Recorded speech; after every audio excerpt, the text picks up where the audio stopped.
Alors, on voulait vous parler des offres groupées, annonce faite par Apple cette semaine et qui s'est inspirée du succès d'Amazon, mais qui n'est pas sans conséquence sur la concurrence évidemment et sur les clients, sur les consommateurs. Bonjour Philippe. Bonjour David. Philippe Escande, éditorialiste au Monde. Donc après Amazon, c'est important sur le lien entre Amazon pour le coup et Apple. Donc lance donc des offres groupées. On va expliquer ce que c'est évidemment, mais c'est la formule à succès, Amazon Prime. On l'a vu avec Amazon. Amazon Prime, ça cartonne, pardon de le dire comme ça trivialement, mais Oui, tout à fait. C'est clairement ce qui a inspiré Apple, hein. Alors qu'est-ce que c'est? C'est simplement qu'on cherche à avoir des abonnés. Alors bon, ça, même notre journal, tout le monde cherche à avoir des abonnés. les opérateurs Netflix, télécoms. Spotify, les opérateurs télécoms. Là, ce qui change, c'est que c'est un abonnement groupé qui est émis par des gens qui font beaucoup de choses. Alors, dans le cas d'Amazon, eh ben, son abonnement Amazon Prime, ça permet d'avoir la livraison soit gratuite, soit très rapide, d'avoir accès à de la télévision, à de la musique, à tout un tas de services.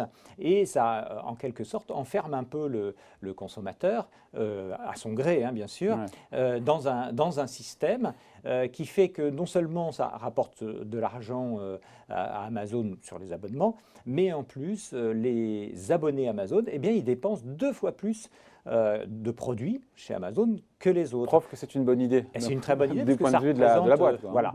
Et le résultat, c'est que pratiquement la moitié maintenant des clients d'Amazon sont des abonnés Prime. Voilà, donc on voit bien la différence entre l'abonnement et l'offre groupée. En fait, l'offre groupée, c'est l'étage supérieur de la C'est file. le super abonnement, c'est tout compris à tous les étages. Alors dans le cas d'Apple, Oui, il y a quoi dedans? Parce que pour le coup, donc, il y a… oui, alors il y en a en gros deux, un qui est de base et puis un qui est un peu premium. entre 15 et 30 $ par mois. Ouais, c'est ça. Alors, pour 30 $, vous avez à peu près tous les services que propose Apple, c'est-à-dire de la télévision, de la musique, du jeu vidéo, de la gym, si on veut, et puis de l'espace de stockage aussi pour mettre toutes ces affaires.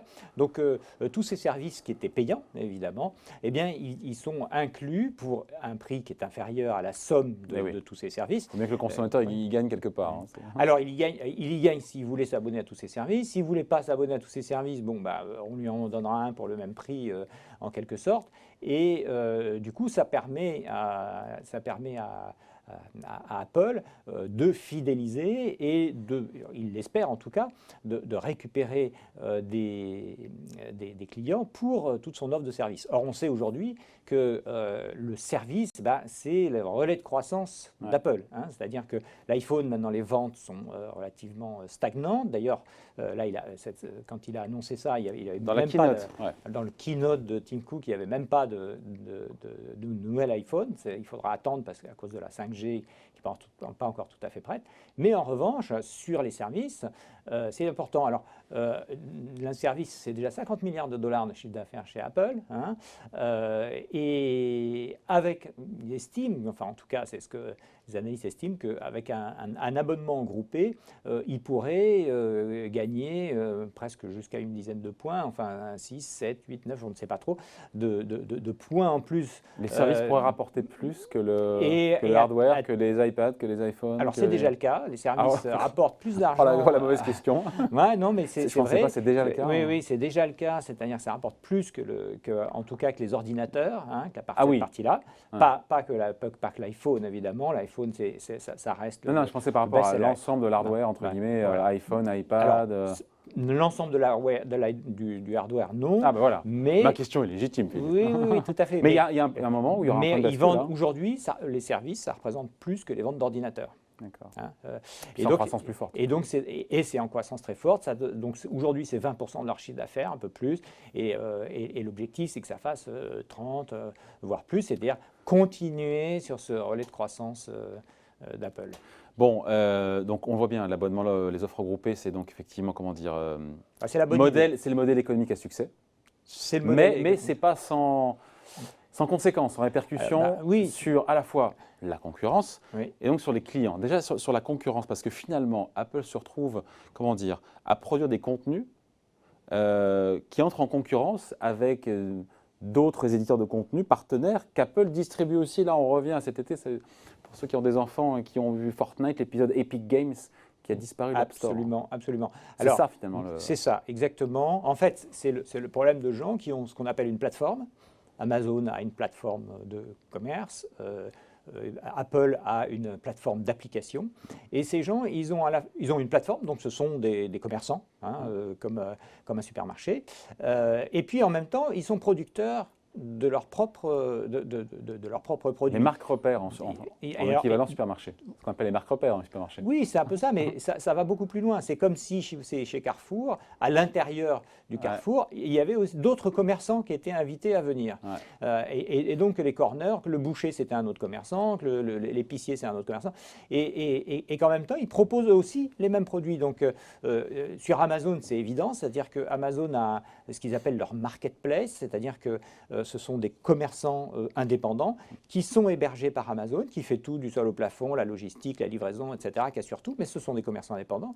Et à côté, ils vendent leurs propres produits par leur propre canal, mais sur exactement la même plateforme. Ouais. Et aujourd'hui, c'est à peu près moitié-moitié dans le chiffre d'affaires. Un chiffre d'affaires qui est une commission sur les ventes des marchands, puis un chiffre d'affaires qui est le résultat des produits qu'ils vendent. Eh bien, Apple, c'est un petit peu la même chose. Ils ont un magasin, alors c'est un magasin plus virtuel, parce que ça vend des applications, mais ils ont une source de revenus qui est la commission qu'ils prennent.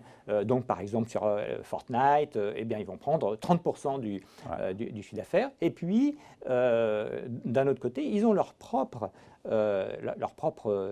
applications, de la musique, de la télévision, des jeux, qui développent énormément. Et donc, ça se retrouve en concurrence frontale. Et donc, eh bien, le problème de concurrence que ça pose, c'est qu'ils sont à la fois, ils gagnent de l'argent à la fois sur les clients, enfin les commerçants qui font venir, et d'autre part sur leurs propres produits. Et donc, comment est-ce qu'ils ne vont pas en profiter pour, évidemment, favoriser leurs produits et donc enfermer le consommateur et progressivement le diriger vers les produits de la marque. C'est exactement ce que fait Apple avec son abonnement. Et donc étouffer la concurrence. En tout cas, la concurrence en termes d'entertainment, de contenu, de jeux. Bien sûr. Alors si on pose la question, ce n'est pas juste par souci d'une concurrence absolue, etc. partout, mais c'est parce que Apple, comme Amazon, comme Google, comme Facebook sont ultra puissants.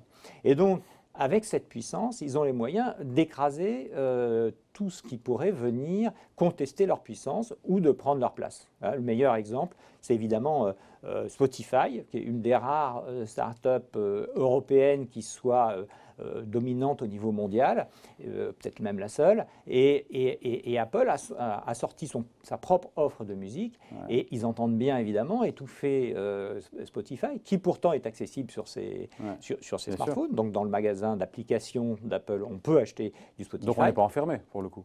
Alors on n'est pas enfermé puisqu'on a le choix. Simplement, progressivement, et dans l'offre, il n'y aura évidemment que l'offre groupée, dans l'abonnement. L'offre groupée, il n'y aura évidemment que Apple Music. Et puis, en plus, comme il fabrique des matériels, il peut faire des matériels avec des fonctionnalités qui pourraient favoriser son produit plutôt que celui du concurrent. Et c'est pour ça que, par exemple, Spotify a déposé plainte, notamment à la Commission européenne. La réaction de Spotify était directe. Directe. Ils sont vent debout. Là, voilà, ils avaient déjà une plainte parce qu'ils disaient, finalement, dans la nouvelle montre Apple Watch, il y a des fonctionnalités qui favorisent le produit maison d'Apple et pas le mien. Et alors, le poids d'Apple étant tellement important, c'est pas évidemment un leader mondial. Il y a Samsung, il y a évidemment d'autres offreurs de téléphones, mais sur sa catégorie, ce sont des gens en plus qui achètent beaucoup plus, et donc le magasin d'applications Apple, c'est très très important, c'est un poids très important, et du coup, c'est une façon progressive d'enfermer, d'évincer la concurrence et d'enfermer dans ses propres produits. Qu'est-ce qu'on peut faire? Parce que voilà, il y a ce débat récurrent, notamment aux États-Unis, sur le démantèlement des GAFA. Comment ça se termine cette histoire? Alors, le démantèlement des GAFA, il faut oublier, c'est à la fois hyper compliqué parce que, en fait, il n'y a qu'un seul des GAFA pour lequel ce serait relativement simple, c'est Facebook. Parce que Facebook, finalement, a 3 produits phares. Il a Facebook, évidemment, WhatsApp. il a WhatsApp et il a Instagram. Ouais. Donc on pourrait très bien imaginer de prendre des gros ciseaux et puis de découper tout ça. Mais pour les autres, c'est quasiment impossible. Tout est intriqué, tout est mêlé. Ouais. Donc ça, c'est la première raison. La deuxième raison, c'est qu'ils sont très très riches et donc ils payent des armées d'avocats extrêmement actifs pour empêcher ça. Et donc ça va être extrêmement difficile de passer une telle mesure. En plus, les clients, les utilisateurs finaux, eux, ils n'en veulent pas parce que finalement, ils sont assez satisfaits de la situation actuelle, ce qui évidemment est un problème. Et puis la dernière raison, c'est une raison géopolitique. Aujourd'hui, où les Américains sont en guerre contre la Chine et essayent de bloquer toute la population chinoise, ils ne vont pas affaiblir leur propre champion. Voilà, donc, point de vue, billet d'humeur signé donc Philippe Escande, éditorialiste au Monde. Vous avez un iPhone, vous, hein? Vous êtes enfermé? Ouais, je suis déjà à moitié enfermé. Allez, merci, bonne journée, bye. Merci David.